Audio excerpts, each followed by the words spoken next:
Why is it so important to ask questions?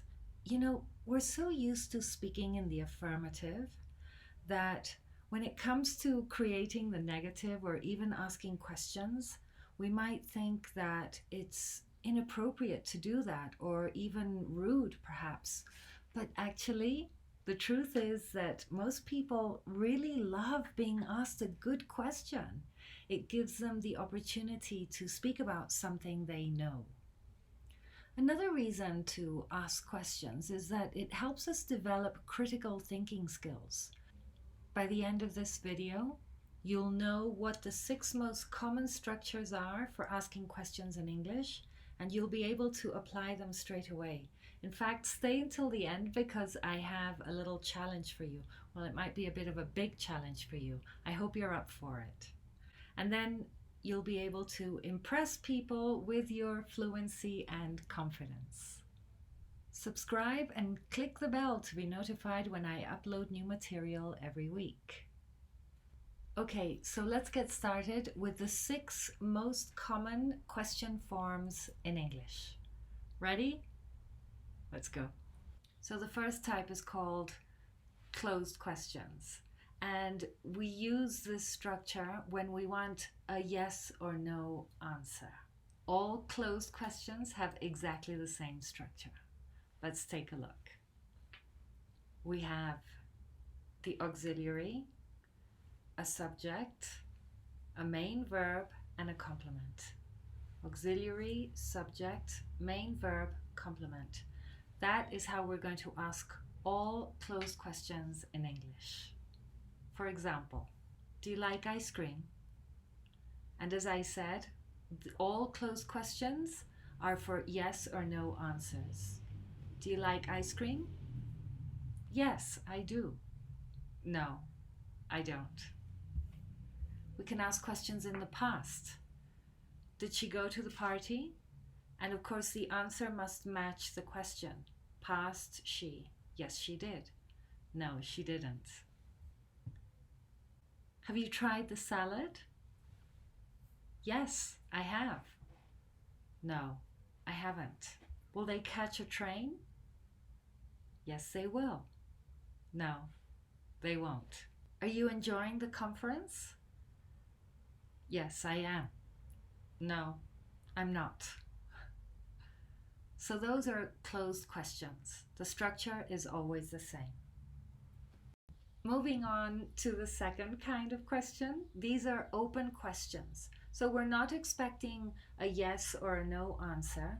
These are open questions because we're using question words. So the structure is always the same. Question word, auxiliary, subject, main verb, complement. The structure is always the same. For example, when do you take English lessons? Present simple, question with when. Where did he learn to play the guitar? Maybe he went to a special school. Maybe he learned by himself. Where did he learn? How have you been lately? How have you been lately? Why are they taking a taxi? They could walk. It's only 3 blocks.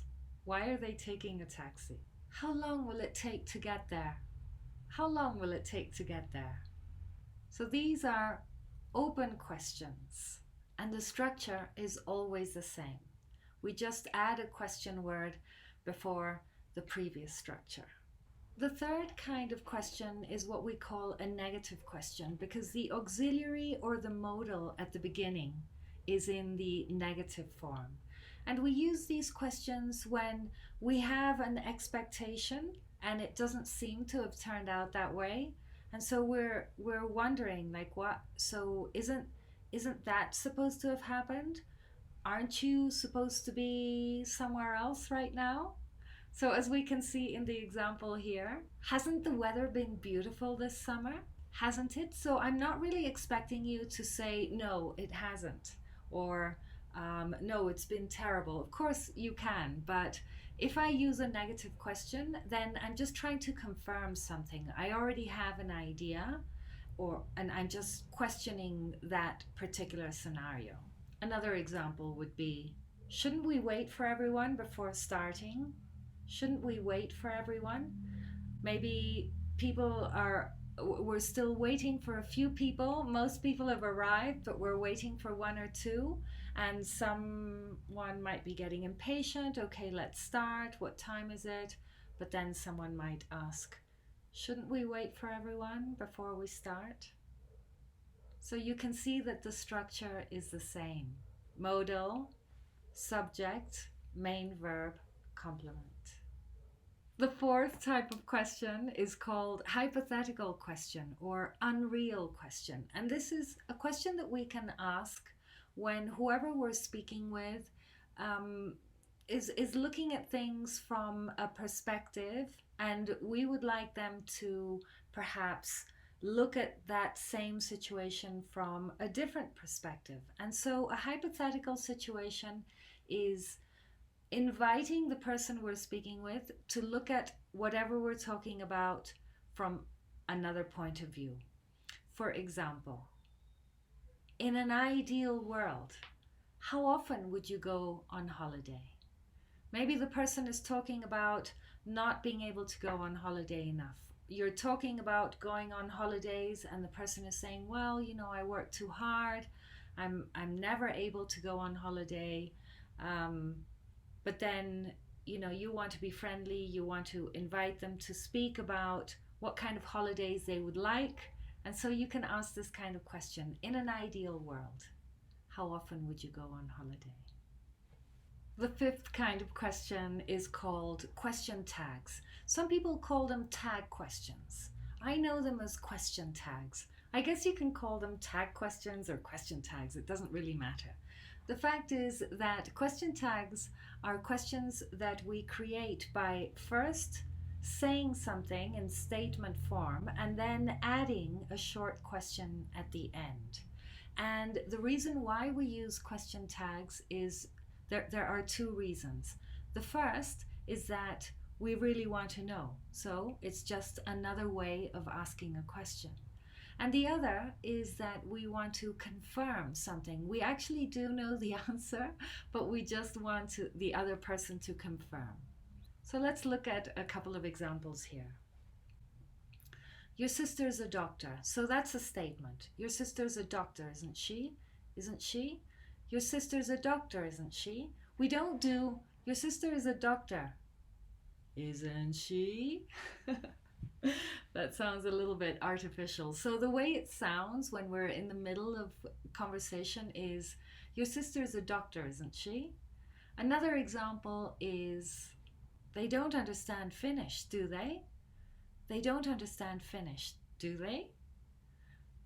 Okay, so two things we need to remember about question tags. The first, if you notice, is that if the statement is positive, then the tag is negative. And if the statement is negative, then the tag is positive. Okay, so the next thing is this question of intonation. When I really want to know, when I'm actually asking the question, then my intonation goes up. And I say, your sister's a doctor, isn't she? Isn't she? So I'm asking the question. I really want to know, isn't she? I'm not sure if she is or she isn't. So your sister's a doctor, isn't she? But when I'm sure and I do know, then my intonation goes down. They don't understand Finnish, do they? They don't understand Finnish, do they? That means I already know that they don't understand Finnish. So intonation up means I really want to know. Intonation down means I just want confirmation. The sixth type of questions are statements using a question intonation. For example, avocado is a fruit. Avocado is a fruit. In this case, the implication is that I didn't know that it's a fruit and that this information is surprising. Perhaps I've never thought about what kind of food an avocado is. Perhaps I thought it was a vegetable because I normally have it in savory dishes, like with a salad, and I normally put salt on avocado, not sugar. So I might be surprised by the fact that an avocado is a fruit. And so in this case, I might ask, avocado's a fruit? I'm not asking, is avocado a fruit? But I'm stating it in a surprised way.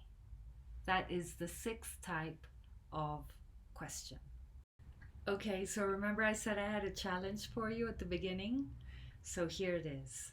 I'd like you to write one question of every type, so that's 6 questions, and put them in the comments below. I would love to see what questions you're coming up with. Be as creative as you want, and then who knows, other people who read your comments might reply to your questions. So you can ask me, but you can ask just in general. So do you remember what they are? Closed questions, open questions, negative questions, hypothetical questions, in an ideal world. So this is when somebody isn't really agreeing with you, but you know that it's because they can't see things from where you're standing. So you could say, in an ideal world. Fifth question is question tags. And the last one is a statement with question intonation. The idea is to practice using these structures. Okay, so I'll see you in the comments. So that's it for now. If you want to take your English further and become more fluent and confident, make sure you pick up a copy of my free ebook, which I'll drop down in the description below. 5-step guide to transform your English. It has lots of ideas for you to put into practice immediately. And you know, it's just little things that we can do every day that go a long way. And why not join our Facebook group, the English Practice Center, where we post weekly tasks for you to continue practicing.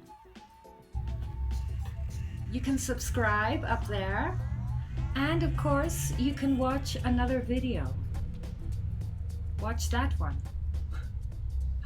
Until next time, see you soon.